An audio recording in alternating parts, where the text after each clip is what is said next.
with your hands. You made me, yet now you completely destroy me. Remember that you made me from dust. Will you turn me back to dust so soon? You guided my conception and formed me in the womb.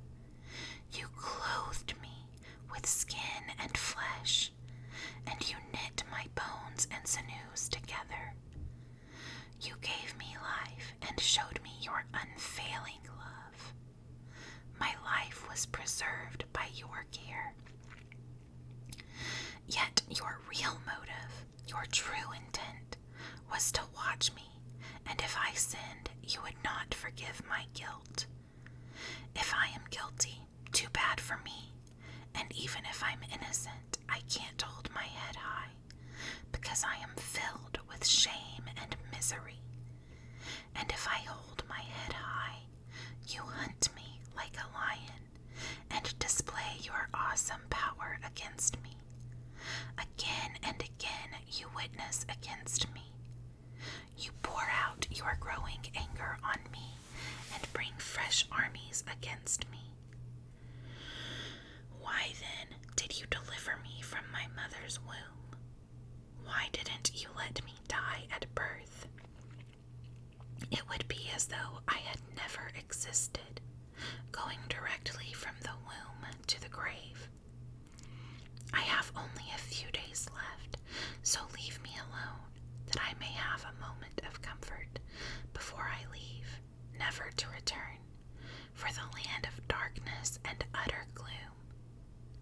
It is a land as dark as midnight, a land of gloom and confusion, where even the light is dark as midnight.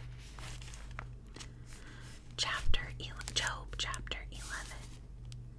Then Zophar the Naamathite replied to Job, "Shouldn't someone answer this torrent of words? Is a person proved innocent just by a lot of talking? Should I remain silent while you babble on? When you mock God, shouldn't someone make you ashamed? You claim, 'My beliefs are pure and I am clean in the sight of God.' If only God would speak. If only he would tell you what he thinks. If only he would tell you the secrets of wisdom, for true wisdom is not a simple matter. Listen, God is doubtless punishing you far less than you deserve.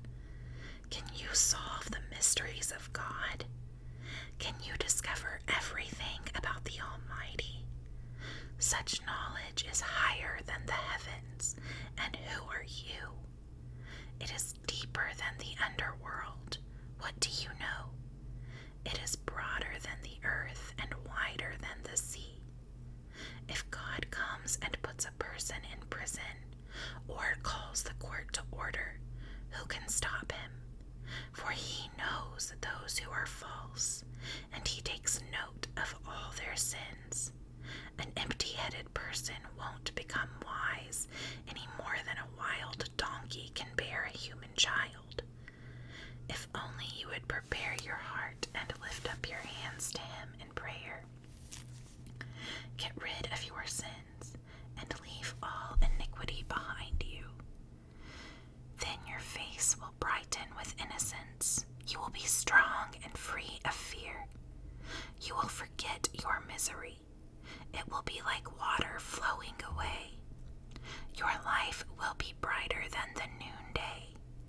Even darkness will be as bright as morning. Having hope will give you courage. You will be protected and rest in safety. You will lie down unafraid, and many will look to you for help. But the wicked will be blinded. They will have no escape. Their only hope is death.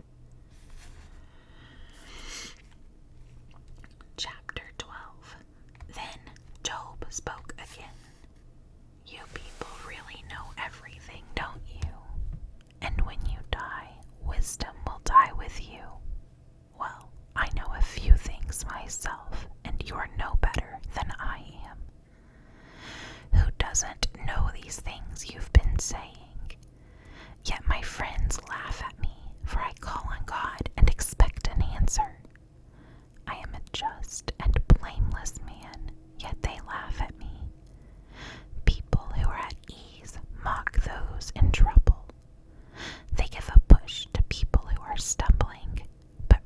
deceivers are left in peace, and those who provoke God live in safety, though God keeps them in his power.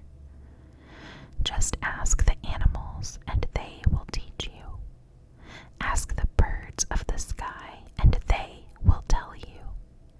Speak to the earth, and it will instruct you. Let the fish in the sea speak to you, for they all know that my disaster has come from the hand of the Lord. For the life of every living thing is in his hand, and the breath of every human being. The ear does the words it hears, just as the mouth distinguishes between foods. Wisdom belongs to the aged, and understanding to the old. But true wisdom and power are found in God. Counsel and understanding are his. What he destroys cannot be rebuilt. When he puts someone in prison, there is no escape. If he holds back the rain, the earth becomes a desert. If he releases the waters, they flood the earth.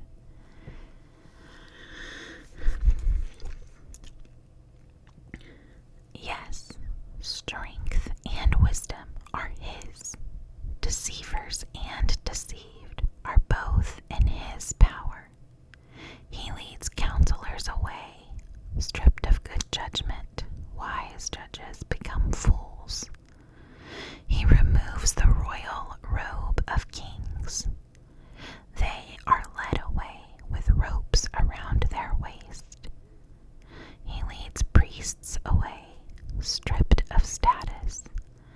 He overthrows those with long years in power.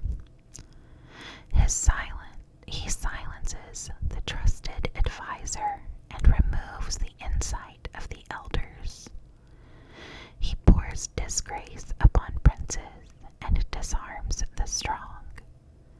He uncovers mysteries hidden in darkness. He brings light to the deepest gloom. He builds up nations and he destroys them. He expands the nations and he abandons them. He strips kings of understanding and leaves them wandering in a pathless wasteland. They grope in the darkness without a light. He makes them stagger like drunkards. Chapter 13. Job wants to argue his case with God. Look, I have seen all this with my own eyes, and heard it with my own ears, and now I understand. I know as much as you do. You are no better than I am. As for me, I would speak directly to the Almighty. I want to argue my case with God himself. As for you, you smear me with lies. As physicians, you are worthless quacks. If only you could be silent. That's the wisest thing you could do. Listen to my charge. Pay attention to my arguments. Are you defending God with lies? Do you make your dishonest arguments for his sake? Will you slant your testimony in his favor? Will you argue God's case for him? What will happen when he finds out what you are doing? Can you fool him as easily as you fool people? No, you will be in trouble with him if you secretly slant your testimony in his favor. Doesn't his majesty terrify you? Doesn't your fear of him overwhelm you? Your platitudes are as valuable as ashes. Your defense is as fragile as a clay pot. Be silent now and leave me alone. Let me speak and I will face the consequences. Why should I put myself in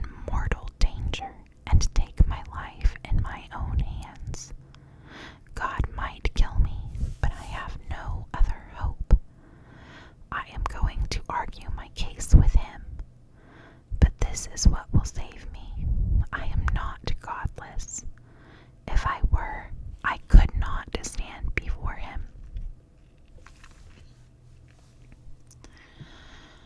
Listen closely to what I am about to say. Hear me out.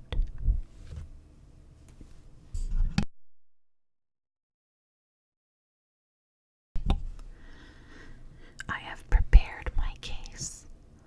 I will be proven innocent. Who can argue with me over this? And if you prove me wrong, I will remain silent and die. Job asks how he has sinned. O God, grant me these 2